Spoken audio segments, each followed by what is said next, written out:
अब सोचिए कोई बंदा आपके पास आता है स्मार्ट ड्रेस में, सिल्की हेयर, चमकदार मुस्कान के साथ, बोलता है भाई साहब 50,000 लगाएं, हर महीने 10,000 कमाएं, 6 महीने में डबल, साल भर में ट्रिपल। बस मोबाइल ऐप में डाउनलोड करिए ये ऐप और शुरुआत करिए अभी।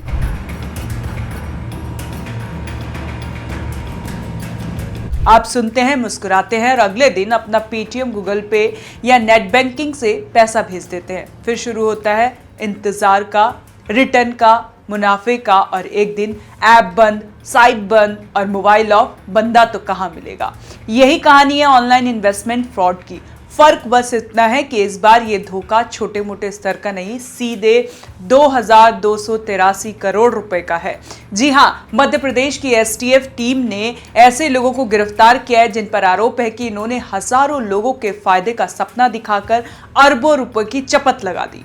एसटीएफ की जांच में सामने आया है कि ये लोग फेक इन्वेस्टमेंट एप्स और स्कीम के जरिए लोगों से मोटी रकम वसूलते थे।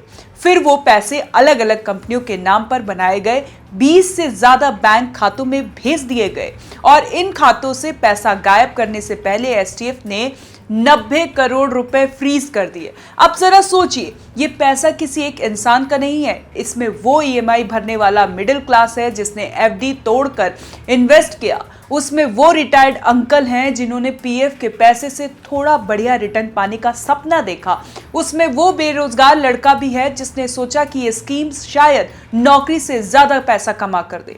लेकिन हुआ क्या? सपना टूटा, ऐप गायब, पैसे उड़े और नंबर ब्लॉक। इन फर्जी इन्वेस्टमेंट कंपनियों का सेटअप भी एकदम फिल्मी है। नाम बड़े, दावे उससे भी बड़े। Global returns, future investment world, direct growth system type नाम रखते हैं। वेबसाइट पर फॉरेन्स की photo, chats, animations, video calls, support, सब कुछ। लेकिन जब आप अंदर जाते हैं तो पता चलता है असल में बैठा है एक ठग गैंग जो स्क्रिप्ट के हिसाब से बात करता है। एसटीएफ को शक तब हुआ जब लगातार अलग अलग लोगों ने शिकायत करनी शुरू की। पैटर्न एक जैसा था, कोई ऐप से जुड़ा, कुछ महीनों तक ठीक ठाक रिटर्न भी मिला ताकि भरोसा बना रहे, फिर अचानक से सर्वर डाउन, टेक्निकल इशू और अंत में साइलेंस। अब तक की जांच में एसटीएफ को पता चला कि ये लोग सिर्फ भारत में नहीं, विदेशी बैंकों और क्रिप्टो बैलेंस भी पैसा ट्रांसफर कर चुके हैं। यानी मामला सिर्फ ठगी का नहीं, मनी लॉन्ड्रिंग का भी है। और जब पैसे की गंगा बहती है तो उसके घाट पर बहुत लोग नहा रहे होते हैं। यानी अभी 2 लोग गिरफ्तार हुए पर पूरा गिरोह बड़ा हो सकता है। हो सकता है कोई विदेश में बैठा मास्टरमाइंड हो जो देश भर में फ्रॉड चला रहा हो। अब सवाल उठता है, आम आदमी क्या करे? सबसे पहला काम, जितनी जल्दी हो सके जल्दी पैसा कमाने का सपना छोड़ दीजिए। कोई भी इन्वेस्टमेंट जो आपको एफडी से ज्यादा रिटर्न दे रहा हो वो या तो बहुत रिस्की है या फर्जी है।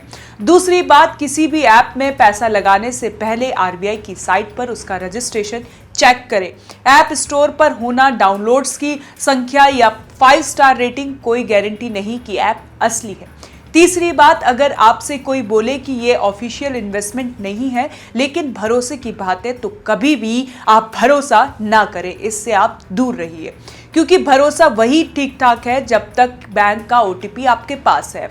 अब एसटीएफ ने एफआईआर दर्ज की है, गिरफ्तारी हो चुकी है, पूछताछ जारी है। लेकिन जिन लोगों के पास पैसा गया उनके लिए न्याय तब होगा जब पैसा वापस आएगा, और वो आसान नहीं होता। ये ठग कई लेयर में काम करते हैं। फर्जी कंपनियां, सेल अकाउंट्स, मिडिल मैन, सब कुछ इतना उलझा होता है कि पूरा नेटवर्क पकड़ने में महीने नहीं साल लग जाते हैं।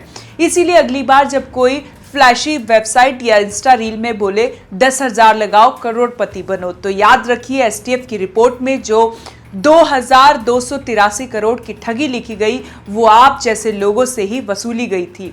और ठग सिर्फ तब तक ठगा होता है जब तक आप उसकी बात पर यकीन करते हैं।